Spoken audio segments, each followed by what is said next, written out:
sorry, that lighting is rough.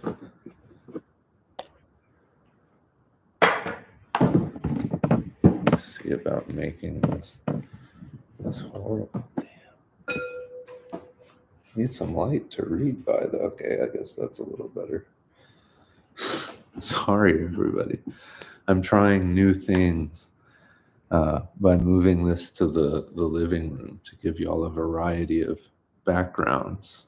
The hopeless few who are watching this instead of just listening to it.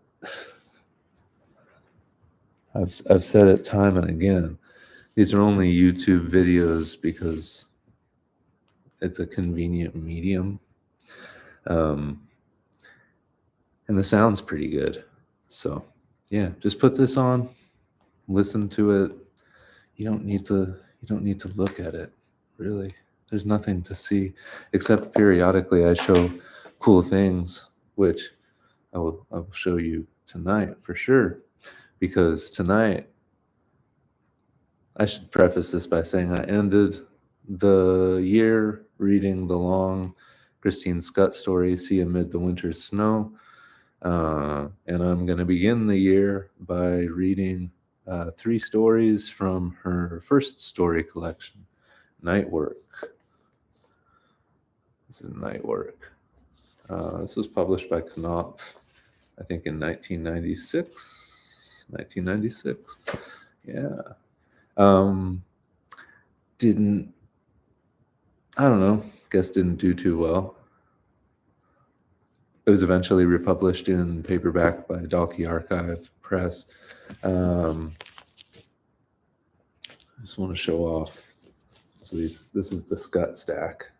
This is all 6 of her books. Yes, I do have 2 copies of Nightwork.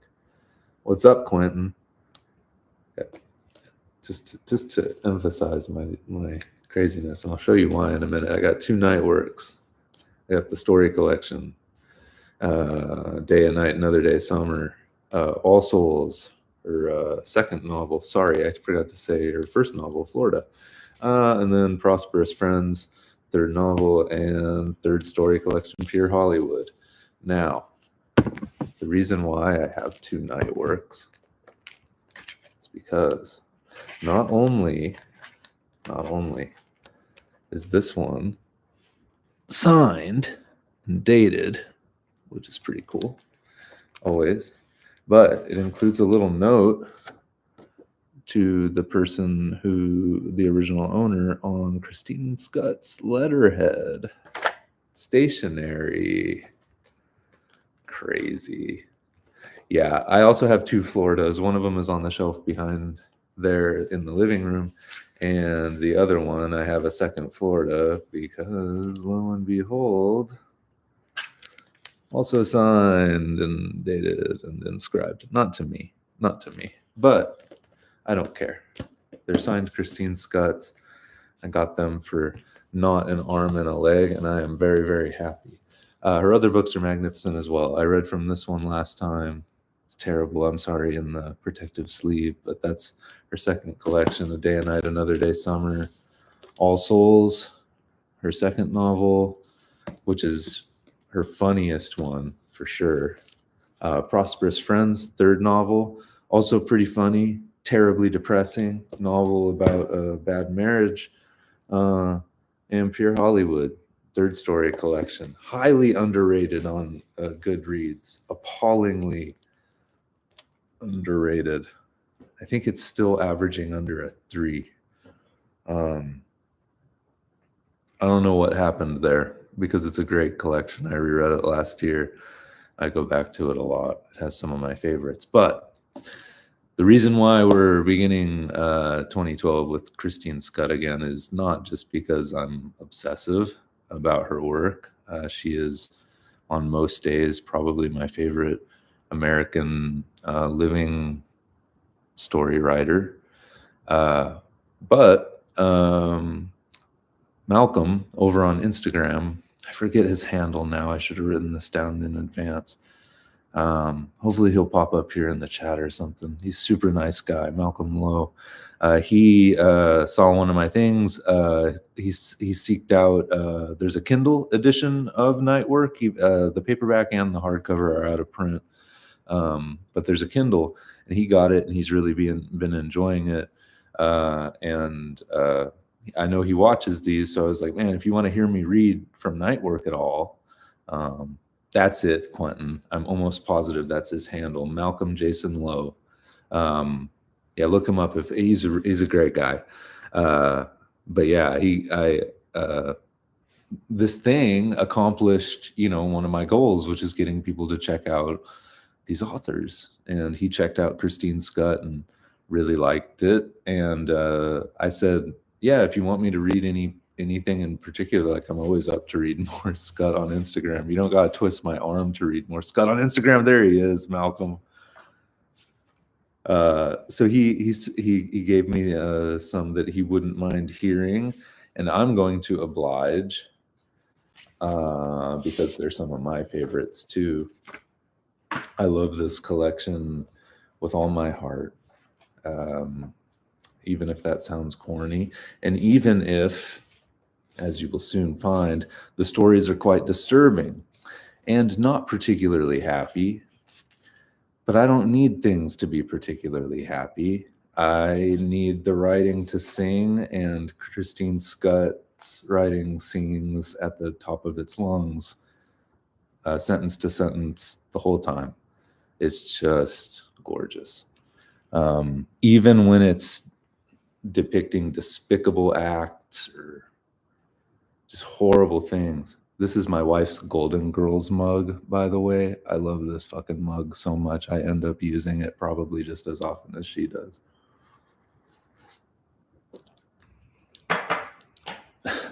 Anyhow, so Malcolm gave me 4 to pick from. It came down to reading either because I can't read all 4. I can't do that. So what I'm gonna do is I'm gonna read. They're actually all in a row in the book. Thankfully, that makes the transitions a lot easier. But I'm going to be reading 3 from the middle or closer to the front half of the book.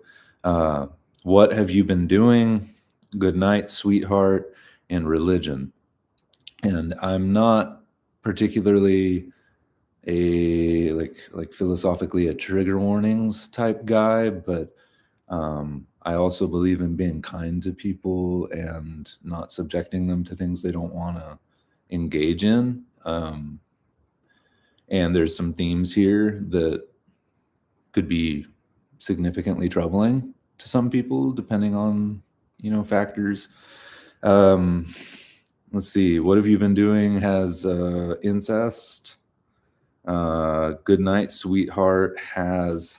What does that one have again? Oh, like I don't know. It's not so troubling, but I mean, it's an intergenerational, bleak relationship thing, and then religion, which is kids involved in a cult. Yeah, I don't know. It's not. None of these are happy. Abandon all hope, ye who enter Christine Schutt's Nightwork. But you'll see what I mean. It's even when it's ugly, even when it's bleak, even when it's utterly hopeless, it's gorgeous, and on a sentence level, it's some of the finest writing around. I firmly believe. So, without further ado, pardon my ramblings. This is What Have You Been Doing by Christine Schutt from Nightwork Stories. What have you been doing? She was out of practice, and he wanted practice, so they started kissing each other, and they called it practicing, this kissing that occurred to him. In the middle of rooms, she obliged. In her bedroom, his bedroom, a kissing done standing, her hands on his shoulders, his not quite on her waist, heads tilted, mouths open. Like this? The boy asked, and the mother said, yes, but kept her tongue to herself and only laughed sometimes at the suddenness of his tongue that in its darting seemed not his. The way he drew back to laugh and to ask, isn't that right? Made her think he didn't like that part. Not quite, not the way she liked that part and how it was he tasted. Always he tasted of a warm, sweet water and of a breath so clean.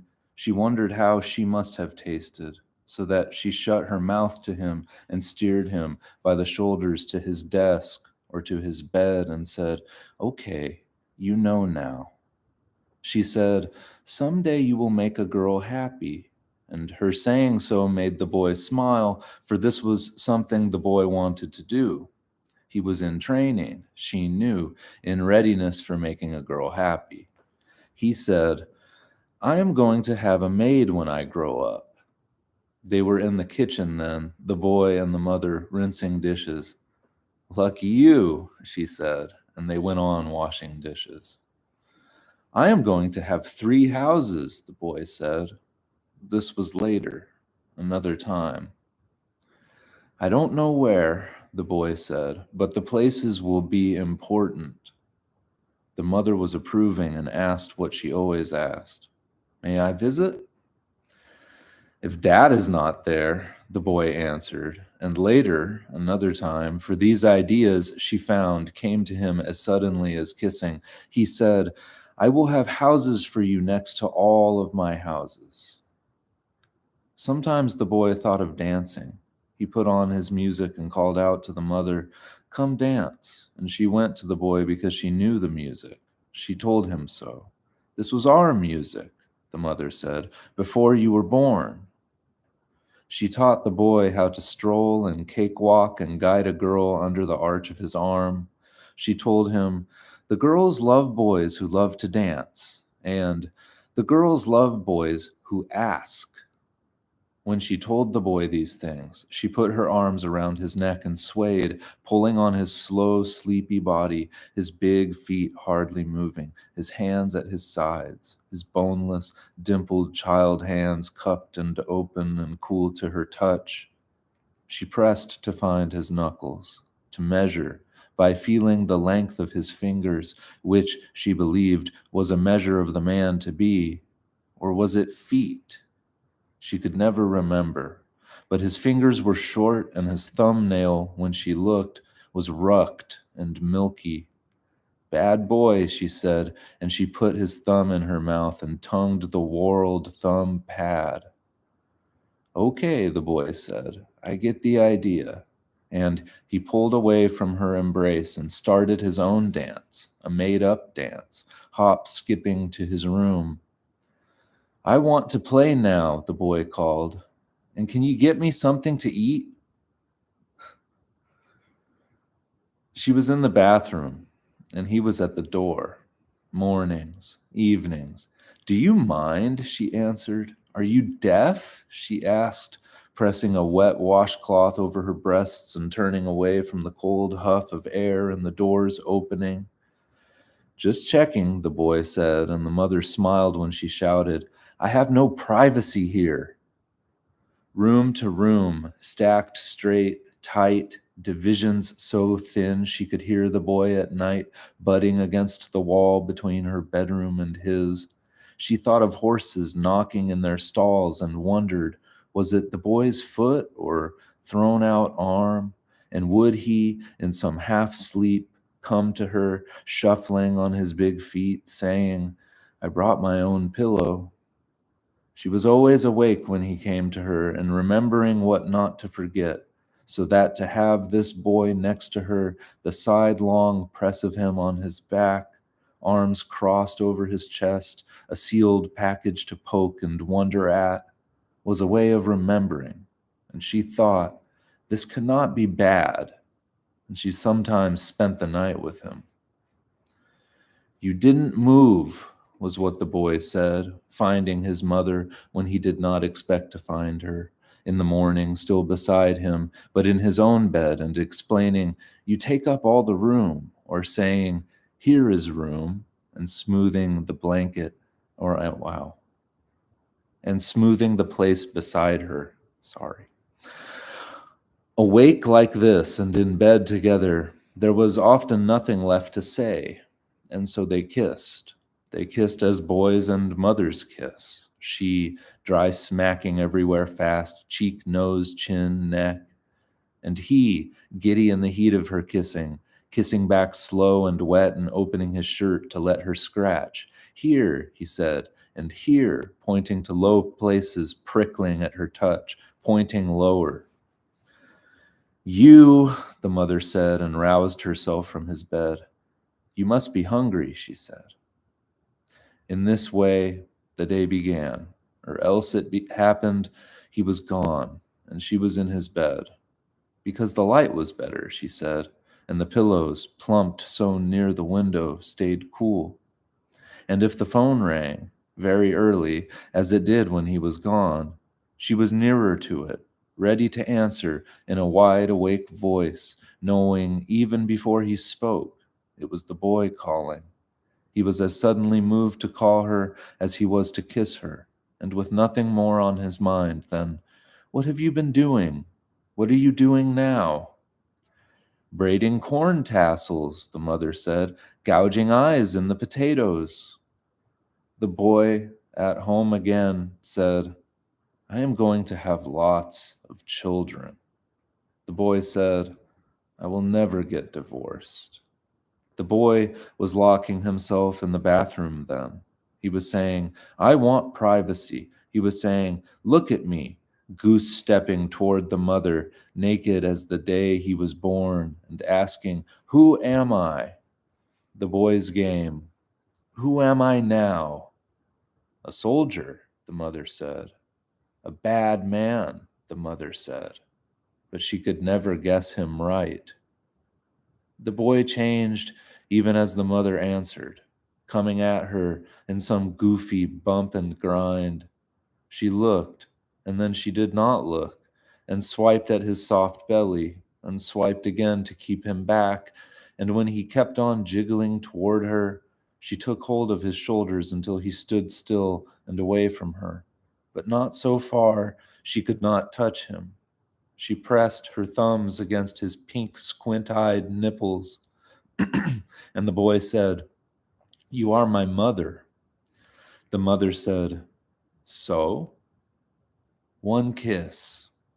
And the boy gave it to her, fast, before he moved away from where the mother was standing, in the middle of a room she did not recognize, in a body that was suddenly not quite hers. Ooh.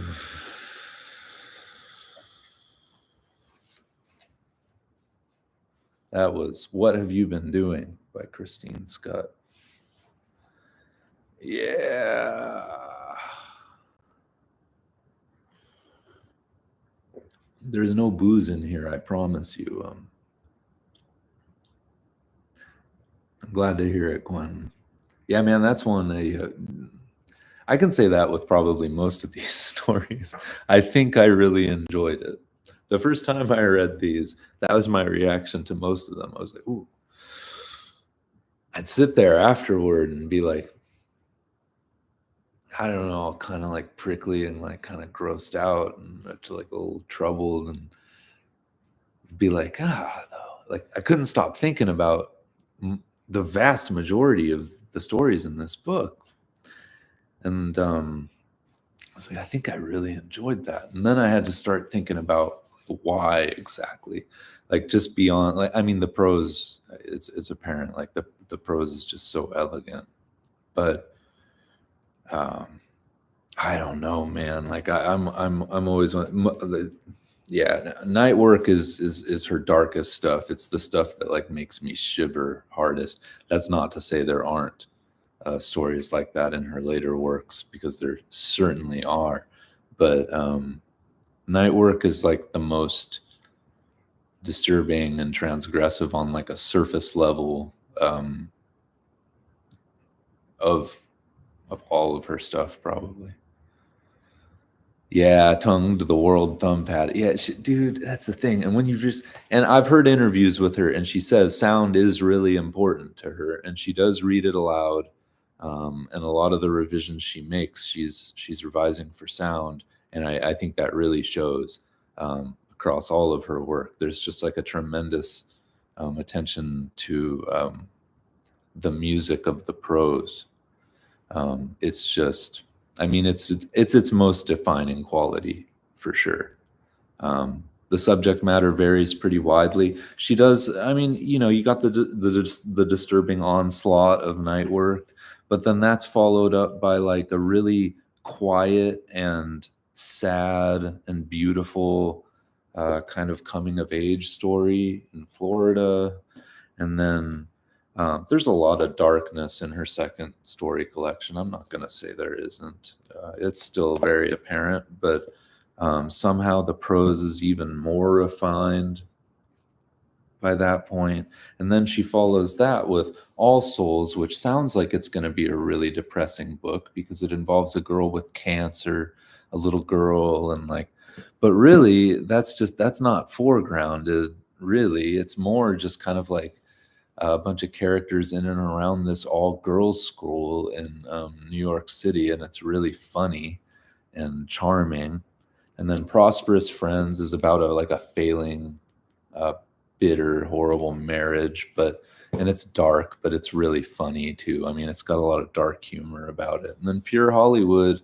I mean, there's quite disturbing stuff in there. Endangered children are a theme throughout her work, that's for sure. Yeah, I don't know. I'm just rambling. Now, thanks for sticking around for any of this, Quentin. It's always good to have you here, man. Thank you. Thank you very much. Thank you very much. Thank you for being a friend. I don't know if you were here when I showed the Golden Girls Cup, but yeah, thank you for being a friend. Is that not the greatest mug ever?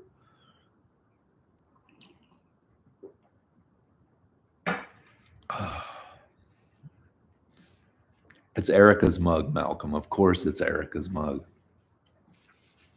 But I use it quite a lot because it's one of my favorite mugs. Oh, God. Anyway, on to the second story. This one's very short. It's only 3 pages, but what a 3 pages it is. This is Good Night, Sweetheart, again, by Christine Schutt. Good night, sweetheart. I date an old man, a man so old I am afraid to see what he is like under his clothes. I am afraid of his old mouth and his old breath. His eyes, when he looks at me, are watery and sad, even when he is laughing. And he is often laughing, just behind me, at a joke I have made. This old man seems to like me. He takes me to dinner. He lets me talk and talk like boys used to do. My mouth waters with the pleasure of it, telling stories whole, being heard. I order dessert. I flirt. All this heat hatches my face. I feel it, and I am happy, schoolgirl happy, with a man I am afraid to kiss. I have done my share of kissing, so what am I afraid of? The teeth, their leafy transparency. His teeth remind me of my grandfather's teeth, and the shock, up close, of all that metal inside his mouth. I never talk to the old man about my grandfather. My past reads earnest as a yearbook. I mostly keep it to myself. We have an understanding, the old man and I. He keeps the talk since the last wife's death. Always he pays for dinner. I like watching him take out his wallet.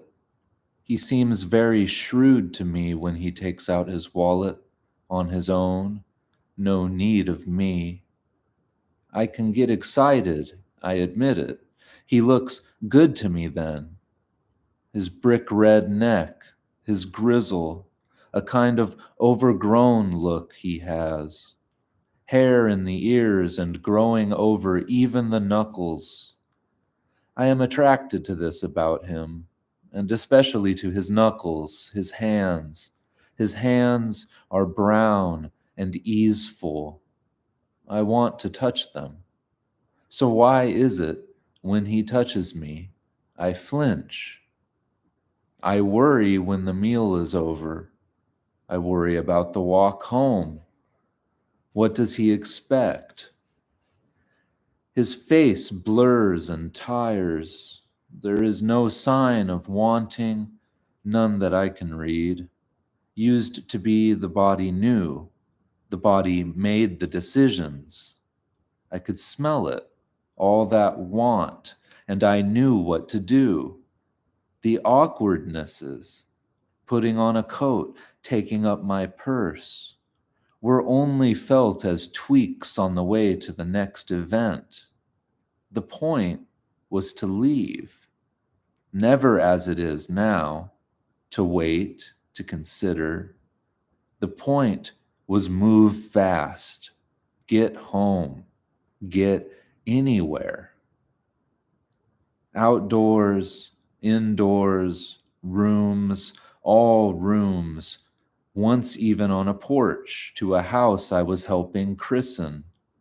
It happened anywhere, sometimes even with restrictions, insurmountable now, so drunk or dopey. The room, the room turned to fuzz.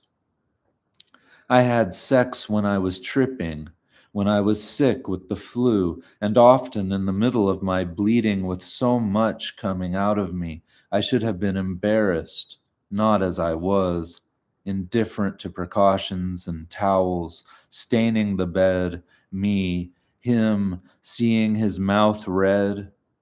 But I cannot see this old man's mouth ever being red. His age bleaches even his past. I cannot see this man's mouth at all. He has pinched up his muffler. We are walking against the wind around the building where I live. The building is dark. Even the doorman is absent.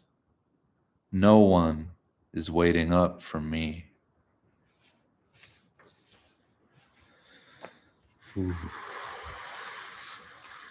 Good call on that one, Malcolm. I love that one. I have loved that one. I had a visceral reaction the first time I read that book, or I read that story. Um, that was one of the stories, incidentally. She's a writer that really did that for me, but that story in particular, being so short, I read it, and so I don't know, it hit something in me. I read it and read it and read it. That was one of the ones I've read the most of out of this collection, probably cumulatively over the years. And that was one of the stories that got me to slow my reading pace.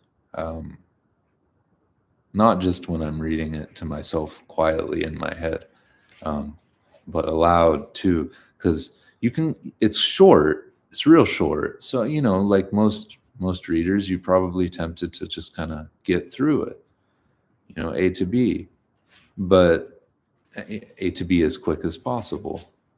But oh man, when you slow down with that one, it's got such a rhythm about it. Really incredible stuff. I think I might try to sneak in. We'll see. We'll see what time we're pushing by the time religion ends. But I might, just one more, just one more, just one more. It's easy to do that with her.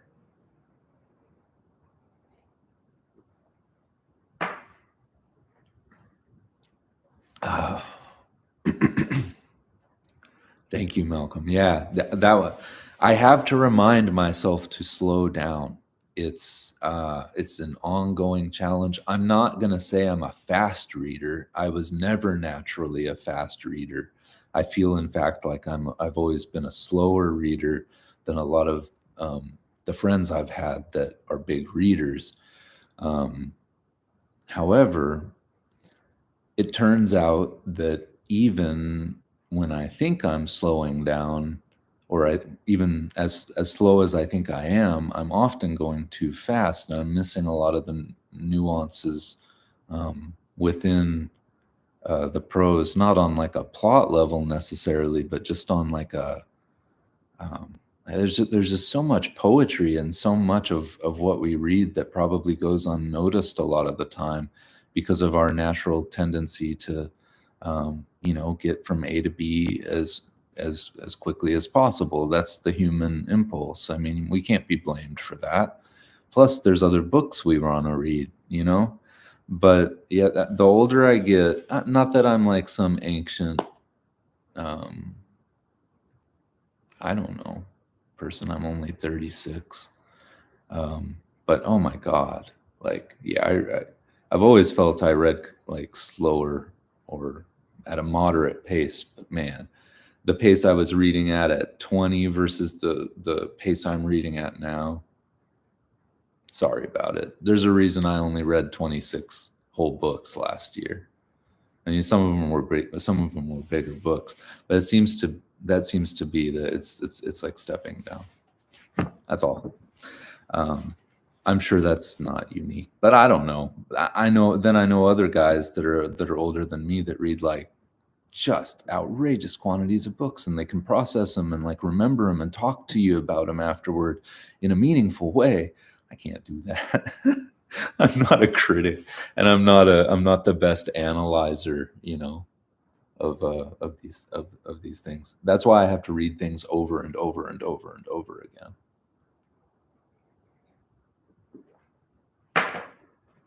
Got to drill them into my head before I can like really feel like I'm getting the whole bit. Anyhow, this is Religion by Christine Schutt. This one isn't as short. I think this is 10 pages or something like that. Anyway, Religion.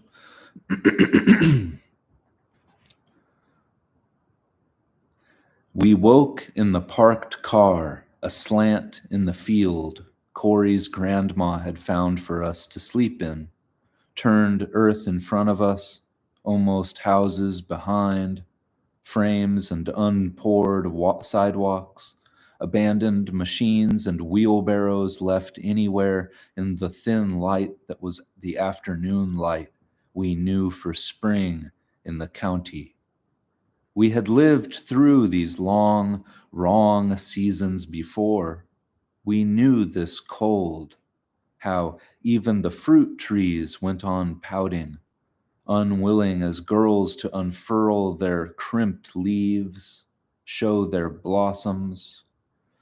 Too cold to have even unrolled the windows before we fell asleep on the instant, the car driving itself over the ridged site, and tender, penned off, seeded yards to settle safely at an angle on higher ground. Here it was, awake again. We hushed the unmade house that we had left behind, the sorrowful impressions of bodies in beds, blankets, curtains, clothes, bunched and flung away, my sisters crying when what was there worth crying about? Did you want to go on peeing in a pan in the basement? We asked my sister. No running water? Food greasing the goose-necked paper bags the women gave us for the afternoon when they remembered there would be an afternoon with us children left to draw in the common room. Nothing but gauby pens and squared-off pencils sharpened by a knife to make our names with. We used erasers. We could blow off what we wrote, our names and our mothers' names, and where we had come from or been to, which was no place you would want to be once you had learned how to spell it. But the stuttering boy, he couldn't even say where it was he had been to. Lemon water yellow color of someone sickly, he slunk about the compound, brushing his hand across his brush-cut hair, worrying his father's dying and that to town he couldn't say, his mother in the bleeding room with our mothers, keeping clean. Do you remember at all? We asked my sister, who did not answer and might still have been sleeping when we were in the front seat saying, yes, it was a good thing we had left our mothers, who knew what they were doing. Kneading his feet with their spatulate thumbs, salving the raised skin of wounds. How he suffers, they said, walking among us with his terrible vision when the grasses shudder on an intake of breath and cattle list, and all things roosting or rooting lift off, move away, flame on flame taking up the field, and us, but not by name. This man named Jerry, he was not always sure of our names. Jerry called us after others, or else it was we were the children, although I was no child. I had been to the bleeding room. I knew what the mothers inside were doing, washing one another and applying hot waxes. 3, 4, 5 days shut off, standing in the steam of the herbal boil. We came out clean and nearly hairless, our knuckles pinked from scrubbing rags with stones. The compound was so primitive. There was a spigot in the greenhouse where the shot-out panes were taped with plastic, moaning in the wind. We made the stuttering boy or the older Ruth go there to the greenhouse. Although it could have been you, we told my sister. Would you have liked that? The florist spikes and prickly markers at your feet, talking to the spigot, saying, hurry, please, hurry. We did not like to be alone on the compound, but we were often alone on the compound with the babies in sodden diapers licking dirt. My sister found a dead rat and thought it was a kitten and came carrying it back to us in tears. We beat the dead rat with a shovel. We beat Naomi, too. We each took a whack at that stalk of a girl running in the heat in just her underpants. The oppressive summers in this county. You need some way to stay cool. Don't you want air conditioning? We asked the baby, my sister. Don't you like the comforts in this car? I miss mother, was what my sister said. I want to go back. But we told Corey's grandma, don't pay attention to her. She doesn't know what she is saying. Drive on, please, which she did, with Corey wheezing again in the front seat and Corey's grandma asking, where's that thing you suck on, Corrine? Was there no one in that place to think of you? No one, we assured her, with the mothers stapling pamphlets and driving to the mall. They looked like messy girls to us, and I was surprised at my mother. She let her hair grow lank and her wide-slung self swing free.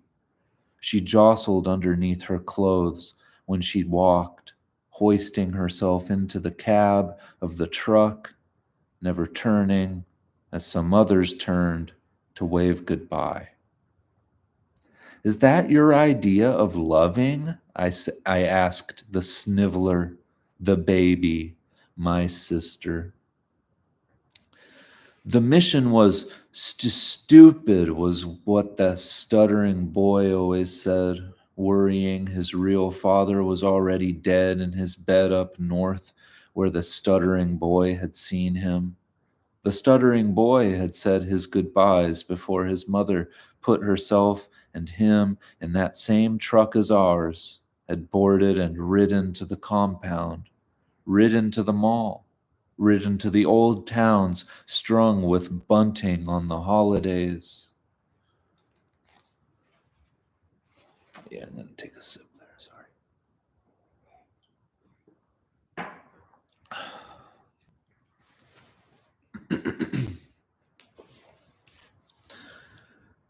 Our mothers, budding tambourines and crying out, Amen, and crying sometimes. Oh, we were embarrassed.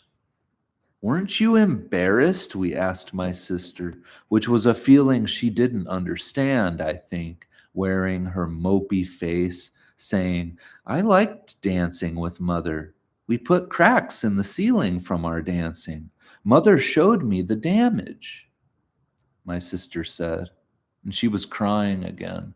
But we weren't embarrassed this time, only angry. Drive faster, please, we said to Corey's grandma. We are too many in this car. It is hard to breathe. Under the driver's thumb, all the windows hummed down at once. Air, we said, and breathed. Scabs in the spring air on the compound, cottonseed and petals, early bees and trembling webs, dews, worms, some stones in the sun already warm against our feet. Remember spring there? How Jerry caught us in our nightgowns? How he stared? I was ashamed. We all were. We never went outdoors again quite so undressed. Summer, the last, the insects hung in the air, unmoved, the fine threads of their legs just a riffle. We went looking for water beyond the fields, broke through pokered plants to the mud bank, wet bark brown that was a river. There, crouched, we spit white spit to watch the fish puck at the surface to eat it. I was next to the older boy, the one we never asked to come along, but who sometimes came along, took his pants off, made to swim. The older boy dangled his martyred feet in the river. I watched them drift in the sluggish current and saw, too, the dark sacks of his sex, legs apart, water to his knees, unmuscled arms and narrow shoulders, tender neck and skull. Near bald he was, that older boy, ghostly border over nuded ears. We knew which mother. Sorry, some asshole on a motorcycle just sped through my neighborhood. That's not part of this story. I'm sorry. Oh my God. Where was I? Unmuscled arms, nuded ears. Oh, yeah. We knew which mother had done that to him, and she was in tears. Okay, damn it. See, that's what I hate it when I get interrupted because, okay, I'm going to read the previous sentence and that sentence because they build on each other. Unmuscled arms and narrow shoulders, tender neck and skull, near bald he was, that older boy, ghostly border over nuded ears. We knew which mother had done that to him, and she was in tears. But the older boy was a dirty boy. We saw that much about him.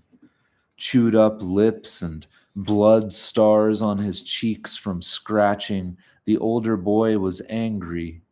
We were right to leave him. Corey's grandma said, "Not if I had had more room in this car. If I had had more room in this car, I would have gathered up all of you children." Jerry used to say things like that, too. On a painfully bright day, when I remembered I might otherwise be in school, I stood, we all stood, at the bleached field under a dark blue sky and listened to him loving us. Surcease and promise. Jerry's throat tightened when he spoke, and he unbuttoned his shirt, and we saw the flushed and grizzled heart he beat when he was speaking to us as Jerry was speaking to us. Children, he said, and we were all children, even the mothers. We belonged to him, which was belonging to something more than to a man. "What are you crying about, you baby, you sister? You didn't even understand what he was saying. You were winding yourself in mother's skirt. You said you were cold. You said you couldn't see," I said, although we all had to admit it was hard to see him with his back to the sun and our own eyes dazzled from wherever in the sky the sun was shining. Jerry was just a cutout. Even his face was black, and his hair, wet slash in his pacing, water dripping off his chin. We never knew a man could dribble as though he were a spigot you could drink from. I wanted to be his favorite, but when it seemed I might be, I grew afraid of Jerry's snouty fingers sniffling in the dark, his gentling. "You, is this you? Have you been waiting?" Ugh. "Oh, I am glad you children wrote me," Corey's grandma said, and we said we were glad too. The winter had been hard. Cindered mouth and blank dawning, we slept near to fires and woke, crying, "Water!" running after it to the greenhouse with a jar, jumping over babies, their puckered hands smudged black. We wouldn't touch them, though the mothers stomped and cried out, "Will you take that baby with you?" But we were after water, running over frozen earth in the fossilized boot tracks of someone's earlier departing in a thaw, in a hurry. Our mothers it had been. Oh, wow. Yeah, our mothers it had been, not ours. Ours were in the common room, waiting for water. They were waiting for Jerry's instructions, what to do next. Sell your plated silver. Close your thin accounts. "Don't you remember our first house?" I asked my sister. Father's indentations in the soft couch, not yet cold, and already on the curb. That Jerry. "But I liked him," my sister said. "I was carried when I didn't want to walk. He promised he would show me things outside the county." "Jerry had nothing in his pockets for us," we said. "His hands were empty and hairless." "Soft," my sister said. "Warm. Moist, maybe." The fingernails cracked, stained. I remembered, too, the fingertips steepled, pressed against his lips as he considered what to do with the stuttering boy when the stuttering boy cried at the table, his face a leaky sore at the mention of a father, anyone's father, when his was dying, was probably dead. "I thought you were grown up," is what Jerry had said before he took him to the greenhouse and left him bleedy at the spigot. Corey's grandma said, "Lordy, Corrine, where was your mother in all of this? How was it this Jerry had such a hold? The mothers were easy, we said. They only wanted a word, a sweetheart, or a honey. The mothers said Jerry's gentleness reminded them of fathers who had had to do hard things for which they yet seemed sorry. But the man we're talking about was never sorry. Jerry backed up over the older boy's old dog and left the bitch for us to bury. We took the money that our grandparents sent. It was lucky someone knew how to sneak us a stamp. Lordy, Corey's grandma said. Lucky. It was lucky you came, we said, when at the windows Jerry said he saw faces, but looking in on what? Mothers putting waxy sacks of white bread on the table, sticks of softened butter. The babies in the common room were licking the TV while the in-betweens were slunk on bunk beds, playing Who Will You Marry and What Will You Be?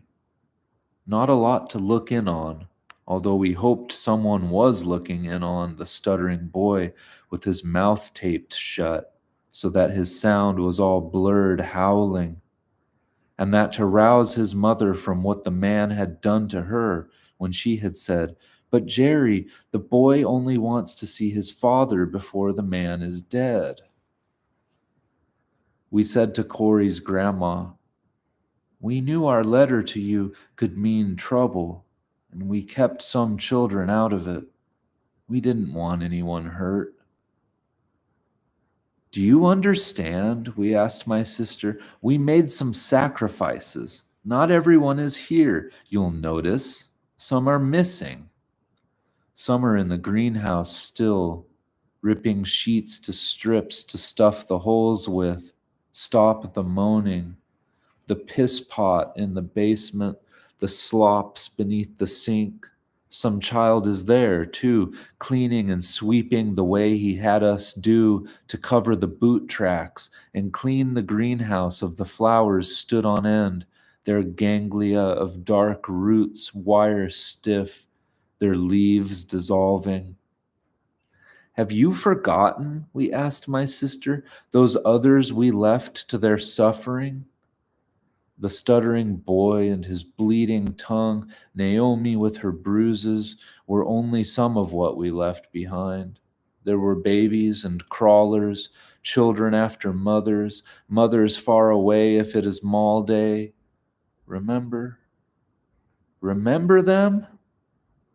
Fluttering inky dittos, the mothers wander malls, seeking others like themselves.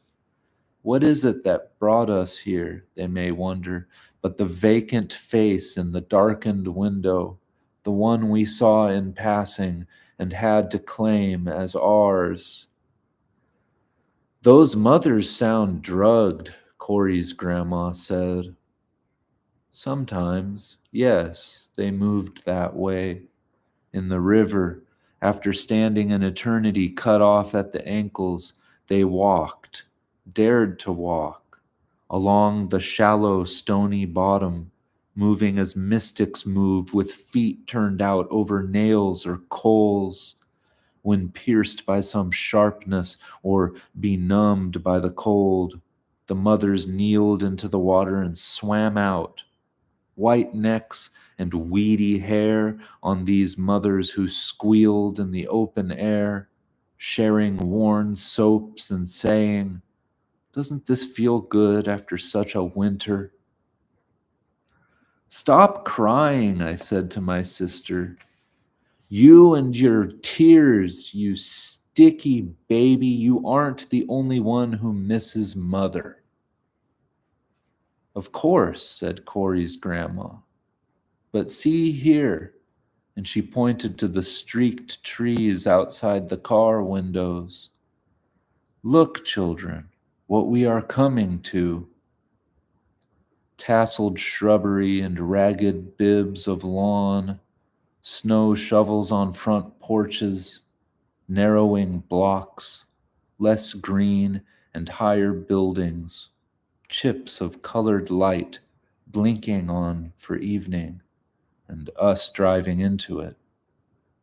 April this was, mid-April, May, when the cold rains kept the earth black before anything could burn.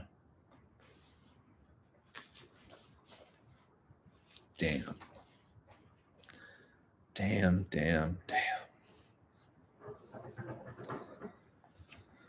Oh, God, I can feel, oh, yeah, I got chills on that one, man. I always got that. Yeah, that story is just unfreaking believable.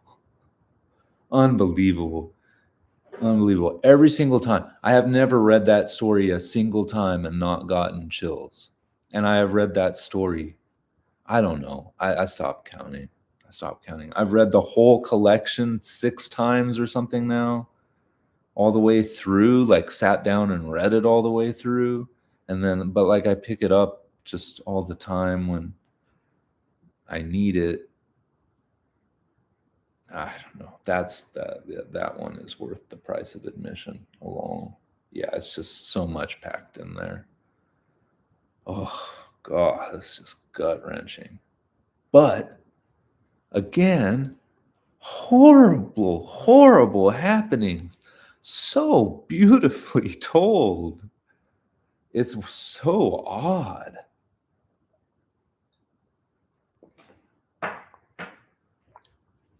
To me, it makes it like more jarring than it would be if it was, told more, I don't know, in like a more a more raw way, like a less refined way. Like you could tell a story of like a horribly abusive religious sect in less elegant language. I'm sure you could, but the fact that it's told in such a beautiful way, it just makes it like that much more chilling to me. I don't know. I can imagine like some people taking issue with that, like being like, oh, it doesn't feel lived in. But see, that's the thing. It's beautiful, but it does feel lived in. It's refined, but it does feel lived in. It's also vivid. And it's just so troubling, and I love it. I love it. Okay, I'm gonna make this the last one. I said I was only gonna read 3, but I forgot that after those 3, the next one in the sequence was Dead Man. And this is another one I go to repeatedly. This one is, they're all disturbing, but you guys know by now, this is all disturbing all the time. Welcome to my channel. Thank you for spending Saturday night listening to me spit beautiful, troubling stuff into the internet as if there wasn't enough horrible shit happening in the world, huh? Anyway, here's some more horrible shit from the world, but it's beautiful. A woman on a bed with a dead body under the bed has never been this beautifully told. Yeah, Malcolm says, I feel guilty sometimes liking it. Yeah, I feel guilty often liking a lot of the things I like. Admittedly, I don't know. If the surveillance state ever happens and the thought police come for me and like go book by book on my shelves, they're gonna find so much ammo to put me away forever. I'll be in the padded room. I'll be in the re-education center for sure. It's bad, but it's beautiful. Like that's the commonality. It's not always beautiful. I'm sorry. There's some really ugly stuff out there, but it's beautiful even in its ugliness. I don't know. I don't know. But yeah, Schutt. If Schutt is a transgressive I'm going to put massive air quotes around that. If Schutt is a transgressive author, she's certainly the most beautiful prose stylist in the transgressive writing realm. I hate that term, honestly. It's like, but whatever. It's like I hate the term flash fiction.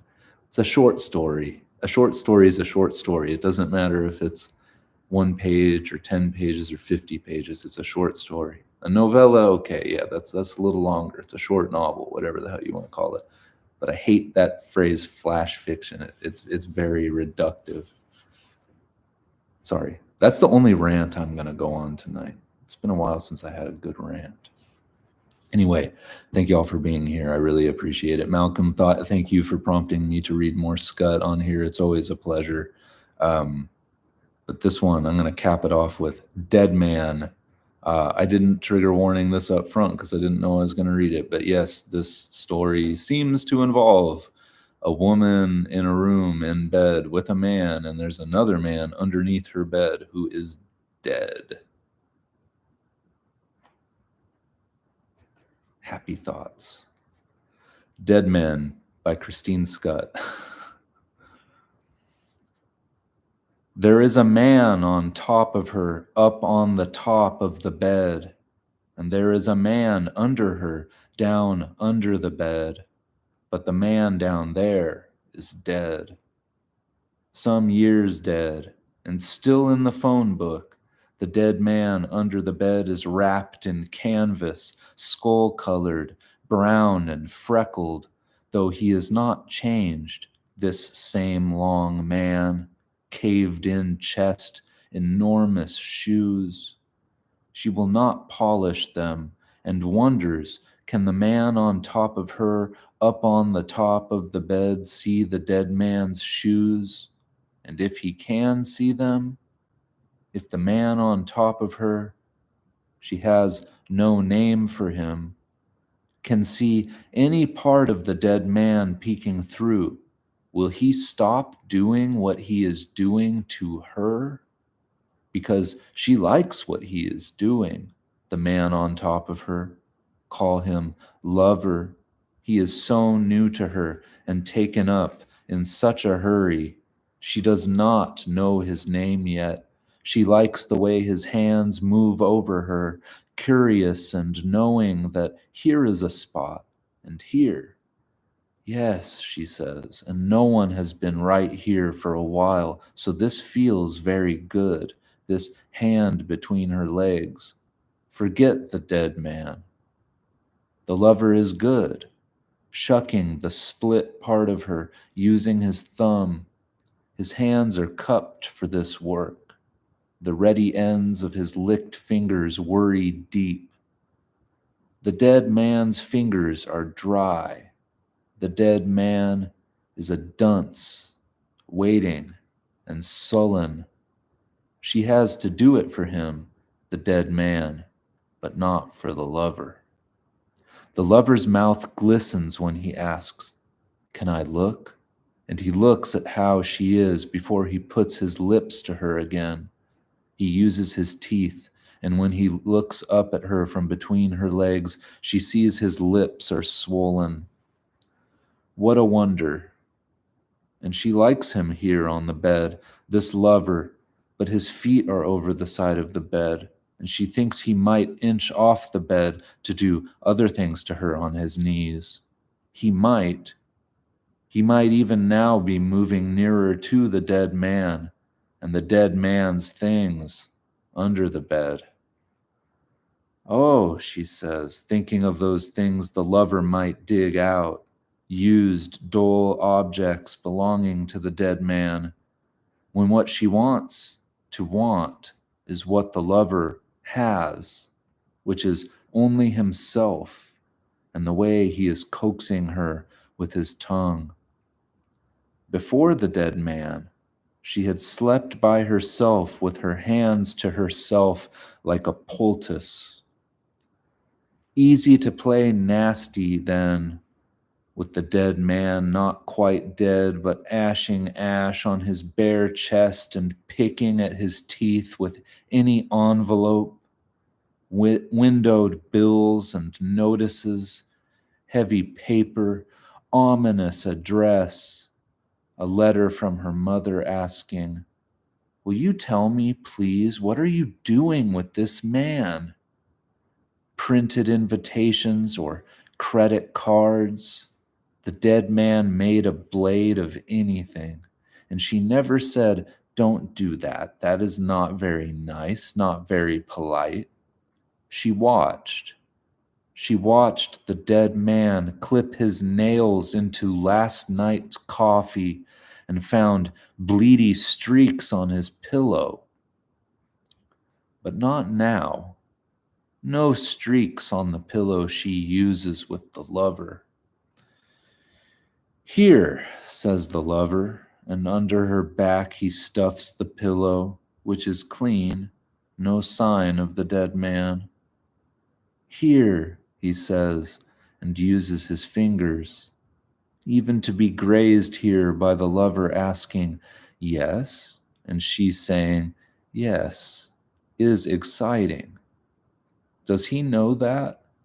Does the lover know what a tease he is, lifted on his arms and knees and swishing his swishy sex until she says, "I am jealous of it," and she takes hold of him, and they watch his rising over the nest of her.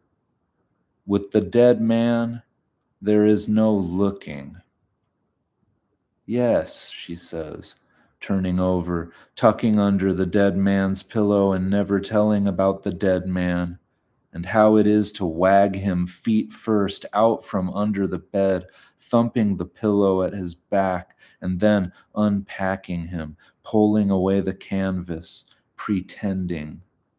She is tired of thinking about the dead man, but she can see, or thinks she can see, parts of the dead man peeking out from under the bed, his shoes, the breathing canvas, so that it is not the lover, but the dead man she is waiting for, his icy lubricants, his long reach for hard objects, his saying, "You could take my fist, you cunt." And she is all mouth, it is true, a wanting of shameful proportions. Not even the dead man's shoe will do, and the lover, she thinks, must know this. His touch already is exhausted, small and dry. Under the bed, she thinks, the sack is still there with its unwashed objects, and the lover might find and use them. "Do that," she says. "I like what you are doing." And she does. But at this angle, from over the side of the bed, she can see the dead man or what is covering the dead man. The heavy buckled canvas catching on the bed's jostling. She hears it catching and puts her hand out as if to press the dead man still when he is forever making noises, gaseous exhalations in the downward drift. The dead man always said he was dying. Yet the lover is alive. The lover is well and moving against her in the half-dark room that is her own again. Only under the bed are things belonging to the dead man, his sack of gadgets, his ledger book of checks. There are golf tees yet in his pocket, although the dead man did not play. The dead man was deadly serious about what things cost and meant in ways, it seems to her, the lover does not know. The lover, she thinks, does not know or want to say he knows what she is. A sore, a hole, a blankness he must try to strike. The lover says, "I can't do what it is you want me to do." "Take anything you can find," she says.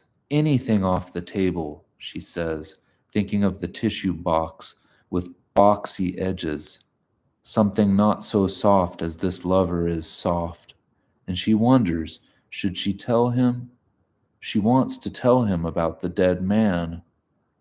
He should fucking well know that there is nothing he can do, but she could, take it.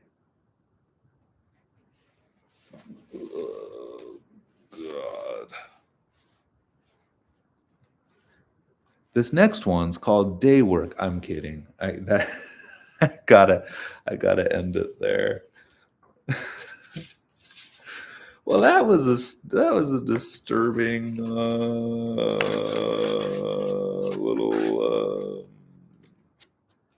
little string of stories there, huh? Yeah, brilliant. Malcolm says brilliant. I agree completely. I don't know how you sit down and write something like that. I don't know. Oh my God, it's so dark. It's so grim. And then to take like such a grim, creepy, weird fucking premise and then spit it out sounding like that. I don't know. I just don't know. Christine Schutt, everybody. Look her up. I'll put it in the title of this after, but I'm saying Schutt. You might not think it's spelled this way based on that. Schutt. When I first got into her, I thought it was pronounced shut, like shut the door. And then thankfully I heard her interviewed on Bookworm by Michael Silverblatt, and he was saying it properly. So now I say it properly. Yeah, grim but beautifully described. I don't know how she's not bigger than she is. I mean, I guess the subject matter makes it kind of a hard pill to swallow. I couldn't, as beautiful as it is, I can't exactly picture like my mother reading it and being like, "Oh, this is good." Although that would be funny. Anyhow, thank you all so much for being here. Means a lot to me. And yeah, I'll put this up after. Leave a comment if you want. I'm always down to discuss this stuff. If you're already into Scott, if there's other ones you want to hear, I'll read her again on here. I'm sure it'll cease to be my channel. It'll just be the I Read Scott channel. I'd be fine with that. I'm the kind of nerd that I sit around the house when this isn't happening and I read it aloud to myself and there's no one around. Sometimes Eric will come out of the room and be like, "Oh, I thought you were on the phone." I don't know. I want to encourage everybody to read aloud. It's not something that we get to do a lot. It was something I was made to do a lot in school and always dreaded because I didn't like doing it in front of like a class. But it did get me over the fear of it eventually after, God knows, whatever, by the end of my primary schooling anyway. And yeah, I feel I'm of the mind that it adds like a completely different dimension to whatever it is you're reading, even if it's like, something pulpy or whatever, a nonfiction. Read it out loud, read it, see what it sounds like out loud. I mean, it might be really, really, really fine writing that you're not getting to fully appreciate because you're not hearing the way, all of those sounds coalesce when spoken. It's different. It's something, for whatever reason, like poets recite, but if you write prose, I realize people give readings, but like poetry readings are more, that's a more acceptable thing to read aloud, I guess, than like a story or a novel or whatever. But, audiobooks now, come on, people like to listen to this stuff. You like to listen to it, try reading it yourself. Even if you struggle with it, it'll make you better, Anyhow, you won't be the stuttering boy with his mouth taped shut in the greenhouse. I can't believe I'm joking about that. I have to end this there. Thank you all so much. Have a enjoy the rest of your Saturday night and try to wash your brain of everything that's just happened. Love y'all. Thanks. Bye.